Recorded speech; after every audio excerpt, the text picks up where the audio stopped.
so much, Richard. Well, if you're out today, you noticed that we were being served up all the elements on this first day of winter. Many were out in Central Park here, taking advantage of the snow dusting that we got. Well, more than a dusting. Tomorrow, or even tonight, we got to start bundling up. Audrey Puente joins us for our first look at the forecast. Ain't that the truth, huh?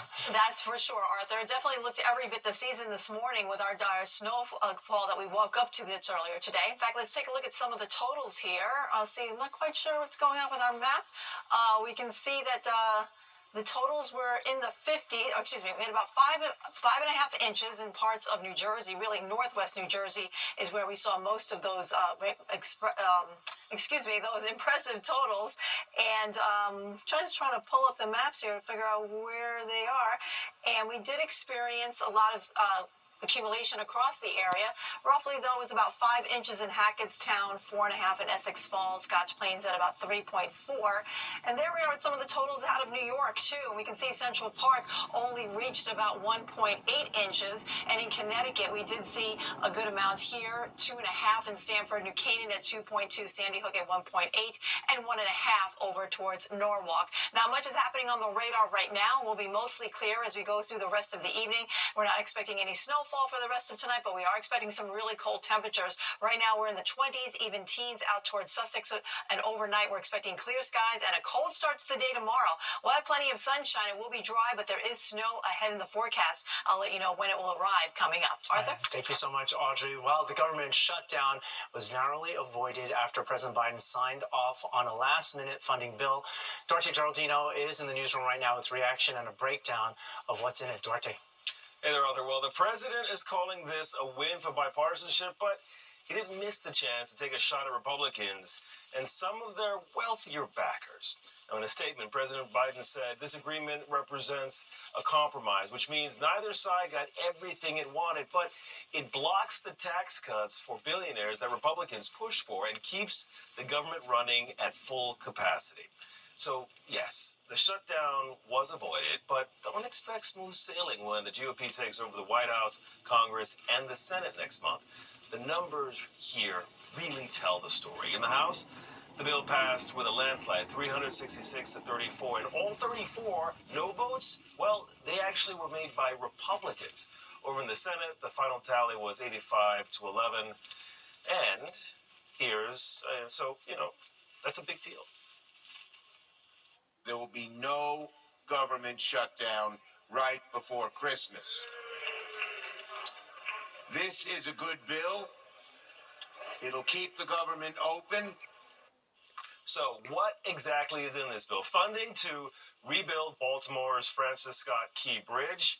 Also, a one-year extension for the Farm Bill, adding about $10 billion in agricultural assistance, and more than $100 billion in disaster aid following Hurricanes Helene and Milton. House Speaker Mike Johnson, who actually drafted the bill, says this is just the beginning for Republicans. They're gearing up to reshape next year's budget. President Trump will return to D.C. and to the White House, and we will have Republican control of the Senate and the House. Things are going to be very different around here. This was a necessary step to bridge the gap, to put us into that moment where we can put our fingerprints on the final decisions on spending for 2025. So a little perspective here. This really wraps up what's been a wild week in Washington. At one point, former President Donald Trump even stepped in and blocked a deal Speaker Johnson had with Democrats. But at the end of the day, it all got done, and that's most important. Arthur? Yeah, it doesn't happen very often in Washington, it seems. All right, thank you very much, Duarte. Turning to international news, investigators in Germany tonight are searching for a motive after a deadly Christmas market attack. This happened yesterday in a city about 80 miles west of Berlin. 5 people have now been killed. 200 others were injured. Officials say a 50-year-old doctor who immigrated to Germany from Saudi Arabia in 2006 drove his black BMW into the busy outdoor Christmas market. Police say he surrendered at the scene. Investigators are looking into whether the attack could have been motivated by the suspect's resentment of the way he believed Germany treats Saudi refugees. And in the state of New Jersey, the family of a traffic control officer who was struck and killed on the job is demanding answers tonight. Jairo Rodriguez was working an event outside the Prudential Center Thursday, December 12th, when he was hit by a driver. Rodriguez's attorney says the vehicle was driven by a sergeant in the Newark Police Department who was off duty at the time. The family claims the sergeant had been drinking, and now they are demanding an investigation. Obviously, there's there's cameras everywhere in downtown Newark. This is City Hall. Prudential Center has cameras everywhere.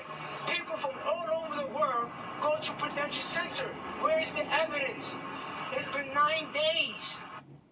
Now, we reached out to Newark Police and the Essex County Prosecutor's Office. So far, we have not heard back from either. Amazon workers on Staten Island joining a widespread strike against the company. Thousands of Teamsters at the JFK 8 warehouse are walking off the job, saying Amazon refuses to bargain for a labor agreement. They're demanding wage increases and safer working conditions. This comes after workers at the Amazon warehouse in Maspeth, Queens, went on strike earlier this week. He was known as the Man of Steel, baseball's all-time stolen base leader. He starred for the Yankees in the 80s and played for the Mets as well. Today, the baseball world is mourning the loss of Rickey Henderson. Jennifer Williams joins us now with more. Hey, Jennifer.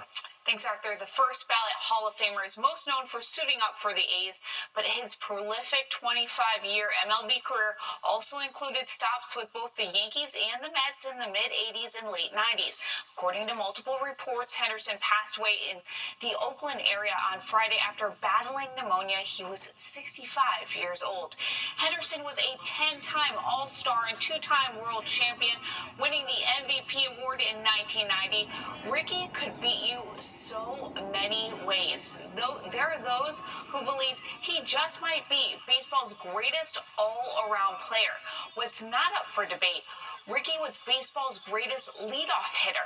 He had over 3,000 hits, scored the most runs in baseball history, and let off a record 81 times with a home run. But Rickey's greatest weapon was his legs. Known as the Man of Steel, Henderson holds baseball's single-season and career record for stolen bases. It was after he broke Lou Brock's all-time mark that Rickey, who loved to speak about himself in the third person, proclaimed what everyone else knew was true. Lou Brock was the symbol of great base stealing, but today, I'm the greatest of all time. Thank you. We first learned about Rickey's passing through an Instagram post by his former Yankees teammate Dave Winfield. Winfield writing, quote, "I still cannot believe I lost one of my favorite teammates and great friend Rickey Henderson. Rest in peace." Henderson would have turned 66 years old on Christmas. We'll have more coming up in sports. Arthur? Thank you very much, Jennifer. Well, there's fallout following the stunning allegations levied by Blake Lively about her. It ends with Us co-star. Coming up, the major company reportedly dropping Justin Baldoni after he's accused of sexual harassment. And they may be young, but they're also champions. How the Brooklyn Pop Warner team was honored after winning their Super Bowl. Today's programming brought to you by Raymore Flanagan. Thousands of items in stock and delivered. Justin Baldoni has allegedly now been dropped by his talent agency, WME, after Blake Lively's sexual harassment allegations. This is according to Variety. WME also reps Lively in a complaint filed with the California Civil Rights Department. Lively accuses her It Ends With Us director and co-star, Justin Baldoni, of sexual harassment. She says it happened on the set of the movie, followed by efforts to destroy her reputation. This, according to the complaint she's filed. An attorney for Baldoni says the claims are completely false and outrageous. The eyes of the world will be on the Times Square Ball come New Year's Eve, and this year the famous ball will be shining with crystals made by a company in Orange County in upstate New York. Fox 5's Stephanie Bertini has our story on this. Northwest of the city in Port Jervis, New York, inside Gillinder Glass. This is the mold cavity. So you had to customize it to fit the design? Yes. So this piece here actually came out of that. We got an up-close look at what it took to put together the triangular pieces that adorn the ball that will drop as we welcome 2025 in Times Square. They've done an absolutely great job. Gillinder Glass president Jim Jones is proud of his team. He says they took on the opportunity to be part of the creation of the sparkling Times Square New Year's Eve ball with great enthusiasm. How many people worked on the ball? So people that worked on the ball, probably about 20 people, on and off. We went inside the area of the facility where glass is formed. Protective eye gear is required here. It's a little cold in here. It is cold in here. You would think that it'd be a little bit warmer with all the furnaces going around, but yeah, it's pretty cold in here in the winter. It actually gets really hot in the summer. Eric Camacho is the quality manager. He took me on a tour he describes as a walk in the past. While automation plays a significant part in the glass industry, that's not the case here. Here, things are done the old way.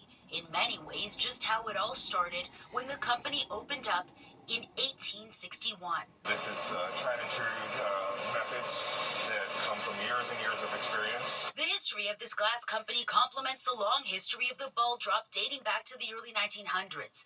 There have been several variations of the ball. This year's version, just revealed in Times Square, weighs 11,875 pounds. The 12 feet diameter is covered in 2,688 glass triangles, all created here. In order to complete the ball project, about 3,000 pieces of glass were formed and inspected here at Gillinder Glass. This is one of the pieces made for this year's crystal ball. Mold shop manager Louis Still says they produced extra glass triangles just in case, and creating the pieces, which each weigh about half a pound, involved many considerations. How delicate is one of these pieces, or how sturdy do you have to make it to sustain the element? These are actually pretty sturdy. They're almost half an inch thick at the thickest parts. The triangles that adorn this version of the ball were uniquely designed with two patterns, one representing the pole and one Times Square, the home of the famous annual ball drop. The other design consists of 3 pairs of interlocking rings and the setting for the letter E, symbolizing unity and highlighting Ever, the new destination for vow ceremonies opening in 2025 at One Times Square. Stephanie Bertini, Fox 5 News. There. Okay, some new laws are going to be kicking in with the new year. From the controversial congestion pricing program to getting a break on rent, we have your look at the laws debuting next year. And an early Christmas gift from Congress to retired police officers, firefighters, and others, how their Social Security benefits will be getting a boost. Welcome to Nissan. Are you interested in a test drive? Signing a bill today averting a government shutdown. The deal funds the government at current levels through March 14th and provides $100 billion in disaster aid and another $10 billion in agricultural assistance to farmers. Congestion pricing might be the most notable, but it is not the only new program set to kick in with the new year. From a boost to the minimum wage to making renting an apartment in the city a bit more affordable, Linda Schmidt takes a look at what is new with this new year. This 50-cent hourly increase, it works out to about 3%. Which Ted Rossman says is just keeping up with inflation. It's better than nothing, but it's difficult to make ends meet. Rossman is with Bankrate, a personal finance website. The minimum wage in the city, Long Island, and Westchester will increase by 50 cents to $16.50 an hour in the new year. In the rest of the state, the minimum wage also increases by 50 cents to $15.50 an hour. Rossman says a 50-cent increase may sound encouraging for workers, but raising the minimum wage can put a financial strain on employers. In California, there's now a $20 an hour minimum wage for fast food workers. And one of the immediate consequences was prices went up and employers were looking for ways to make do with less staff. Congestion pricing also kicks off in 2025. It is scheduled to go into effect January 5th. When that happens, hopefully we're going to see a major reduction in traffic. And it's also an important source of funding for improving our mass transit system. Congestion pricing is not the Hail Mary solution that Governor Hochul is making it out to be. A flat tax will always hurt those with less money more. While drivers traveling into the congestion zone will be paying an average of $9 a day, some people looking for apartments in the city will be saving money. we're seeing that it may save prospective tenants up to $5,000 when it comes to finding a new home. Brooklyn City Council member Chio Say sponsored a new law that prohibits landlords from passing the cost of broker fees onto prospective tenants. The new law takes effect in May. If the landlord hires the broker, the landlord pays the broker. This is a fee that's ranging from 15 to 30% of the annual rent. Prenatal care is also getting a boost. A new law taking effect January 1st provides 20 hours of paid time off to pregnant women for doctor's appointments. It's the first of its kind policy in the country. This means that they're not taking away from their personal leave, from their vacation time. And I think it's really important in order to encourage healthy pregnancies and make sure that people aren't skipping out on their appointments because they're afraid of losing their job. Linda Schmidt, Fox 5 News. Big changes. Okay, some 3 million Americans are going to get an increase in their Social Security benefits. The Senate passed a bill today that will help public sector workers like police officers, firefighters, and school teachers. It removes the windfall elimination provision and the government pension offset that reduces Social Security benefits. The House passed the bill earlier this year, and now it's on President Biden's desk for his signature. 2024 has been the year of the Bitcoin boom, and President-elect Donald Trump has promised to be the first pro-crypto White House president. Does that set Bitcoin up for a big 2025? We'll be taking a closer look, and we'll be breaking down what you need to know before investing in cryptocurrency. And we just had our first measurable snowfall of the season. Next, are we getting a round of bitter cold? And the answer is yes. How long will it last, though? And might we get a white Christmas?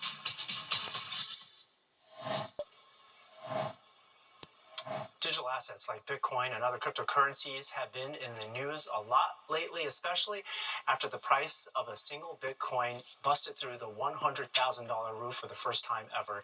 It is a continuation of a crypto bull market that began before the election and has only gathered steam since Donald Trump ran and won, promising to be the first pro-Bitcoin president. Fox 5's Steve Lacy recently sat down with a crypto investment expert to talk about what to expect heading into 2025. What's the promise of Trump as far as Bitcoin and digital assets that's making everyone so bullish right now? Well, I think Trump's just the first Bitcoin president, right? To come out and explicitly say, hey, I like Bitcoin, I own Bitcoin, I'm going to protect Bitcoin, I'm going to protect your right to hold Bitcoin. Reaction to the promise of a dramatically more pro-crypto Securities and Exchange Commission under President-elect Trump has sent digital asset prices skyrocketing. Earlier this month, Bitcoin topped $100,000 for the first time ever, representing a nearly 50% jump from its price on Election Day. It's the continuation of a bullish year overall for Bitcoin. The approval of Bitcoin ETFs run by industry heavyweights like BlackRock and Fidelity has led to a torrent of new money flooding into an asset whose main selling point is that it's finite. There will always only be 21 million Bitcoin. I think 2025 will continue to be a great year for Bitcoin. And mainly it's two things, right? One, you're going to continue to get printing of money, both in the United States and globally. And then two is you have a Federal Reserve that is cutting interest rates. And as that M2 money supply grows and interest rates go down, you get cheap capital coming into the market. Of course, Bitcoin and all crypto assets remain highly volatile. While we are in a bull market right now, the multi-trillion-dollar question no one has the answer to is when it will abruptly come to an end. Therefore, it's incumbent on you to do your own research. Remain vigilant about your info sources. Influencers often have their own agendas. Only invest what you can afford to lose. Longer investment time frames will help balance out crypto's short-term volatility. And learn how to properly store your crypto. Leaving it on an exchange can open you up to third-party counter risk, while taking self-custody of it via what's known as a cold storage device comes with its own set of risks, including theft and possibly being unable to access your crypto if you lose the seed phrase. All right, now, if you want to learn more about Bitcoin and digital assets, that conversation continues online, where you can see more of Steve Lacy's interview with crypto expert Anthony Pompliano. It's on our Fox 5 NY YouTube page, so check it out there. Are you feeling saucy? Because KFC is getting saucy. We've got the details as the legendary chicken joint opens up a spin-off. And Audrey Puente is here with a forecast that could use a little heat. It sure could. We have very cold temperatures below the freezing mark across the entire tri-state area right now. In fact, we're at the coldest point of the day so far, and we're going down from here. I'll let you know when we'll finally warm temperatures back up when the 10 o'clock news continues. KFC is launching a new spin-off restaurant this weekend called Saucy, right there with the exclamation point. The focus is on chicken tenders with 11 dipping sauces and new drink options. The first location opens in Orlando, Florida, featuring a modern design with a pink color scheme and kiosks for faster service. KFC has plans to expand Saucy to more locations. We'll let you know if it comes up this way. And nothing gives the holiday feel like waking up to a snow-blanketed city. Today marks the first day of winter, and we were greeted by measurable snow. And what's moved in now? The bitter cold, of course. Yes. Audrey Puente joins us with a forecast. Hey, Audrey. Hi, Arthur. Yes, so any wet surfaces around the area, they will freeze over tonight because temperatures are below the freezing mark, well below the freezing mark across parts of the region. So watch out for black ice late tonight as well as early tomorrow morning. Right now we're at 22 in Central Park, 23 in Islip, 20 degrees for you out in East Hampton.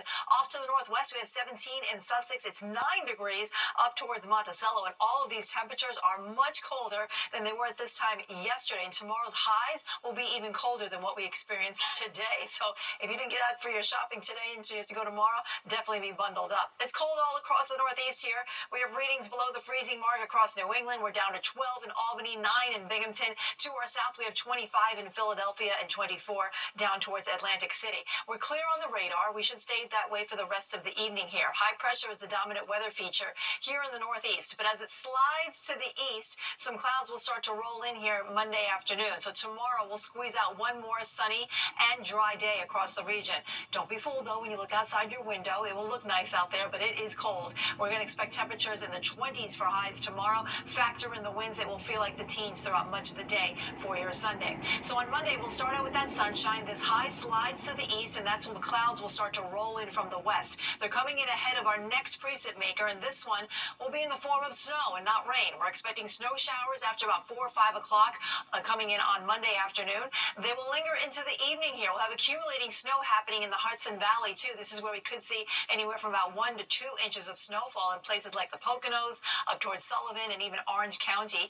Elsewhere, it'd probably be less than half an inch across much of the tri-state area. And Tuesday morning, we'll wake up with some leftover snow showers, but those should come to an end rather quickly. Here are some of the totals I just mentioned. They've actually dropped a little bit on the latest model run, but we can see up to the north here where it's a little bit of a darker shaded tone. I'm going with closer to maybe an inch and a half up there. Tonight, though, we'll be snow-free and we'll also be cloud-free. So those clear skies will allow our temperatures to drop down into the teens across much of the region here. We'll be down to 7 degrees, though, towards Poughkeepsie, 4 degrees in Monticello, with 17 expected in Central Park. So tomorrow's highs, very cold, colder than today. We're going with highs only in the 20s across much of the area. But check out Monticello, only 14 degrees for the high temperature. That means much of the day will be in the single digits. And again, factor in a wind coming in, and that's going to make it feel much colder across the region. If you're heading out to MetLife for the Jets game tomorrow, they're taking on the LA Rams. Bundle up. Not only will temperatures be cold, wind chills will be in the teens throughout the duration of the game. Then we go to 32 degrees on Monday. Watch out for that snow late in the day into the evening. It will taper off on Tuesday morning. So Christmas Eve could be white for some folks, especially north of the city. Christmas Day will have plenty of sunshine with a high of 38. No weather woes for the start of Hanukkah on Wednesday night, and then 40 degrees will be back into the picture starting on Kwanzaa, and we go to 46 by this time next week. That'll sound nice. That does sound awesome. Thank you so much, Audrey. Up next, putting smiles on the faces of kids this holiday season, we're taking you to a giveaway in Harlem. It is much more than about just giving children toys.